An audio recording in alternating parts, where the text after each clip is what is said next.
தற்போதைய அண்மை செய்தி. தேர்தல் பிரச்சாரத்தில் ஏஐ தொழில்நுட்பத்தை பொறுப்பான முறையில் உரிய உள்ளடக்கங்களுடன் பயன்படுத்த வேண்டும் என்று அரசியல் கட்சிகளுக்கு இந்திய தேர்தல் ஆணையம் வலியுறுத்தியுள்ளது.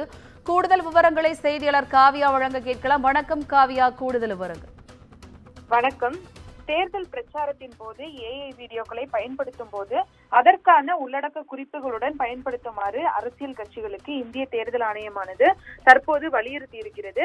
இது தொடர்பாக இந்திய தேர்தல் ஆணையம் வெளியிட்டுள்ள அறிக்கையில் ஏஐ உருவாக்கிய செயற்கை உள்ளடக்கத்தை அரசியல் கட்சிகள் மற்றும் வேட்பாளர்கள் சரியான முறையில் பயன்படுத்தும் வகையில் அதில் லேபிளிட வேண்டும் என இசிஐ கேட்டுக் கொண்டிருக்கிறது.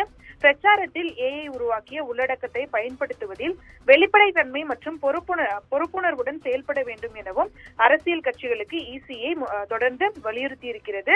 தேர்தல் ஆணையத்தின் ஆலோசனையானது ஏஐ தொழில்நுட்பங்களால் உருவாக்கப்பட்ட அல்லது கணிசமாக மாற்றப்பட்ட எந்த ஒரு படங்கள், வீடியோக்கள், ஆடியோ அல்லது பிறவற்றை, அதாவது ஏஐயால் உருவாக்கப்பட்ட வீடியோக்களை பயன்படுத்தும் போது டிஜிட்டல் முறையில் மேம்படுத்தப்பட்ட அல்லது ஏஐ உருவாக்கிய செயற்கை உள்ளடக்கம் போன்ற குறிப்புகளுடன் தெளிவாக லேபிளிட வேண்டும் என தொடர்ந்து இசிஐ அரசியல் கட்சிகளை வலியுறுத்தி இருக்கிறது.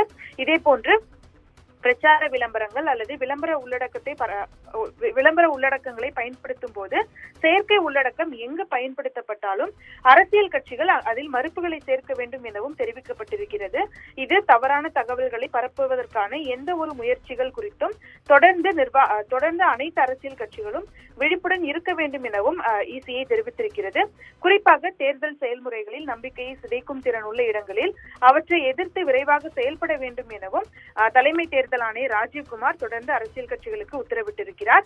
பிரச்சாரத்தின் கண்ணியத்தை தொடர்ந்து பாதுகாக்கும் வகையில் இந்த நடவடிக்கையானது முன்னெடுக்கப்பட வேண்டும் எனவும் இந்திய தேர்தல் ஆணையமானது அரசியல் கட்சிகளை வலியுறுத்தியுள்ளது குறிப்பிடத்தக்கது.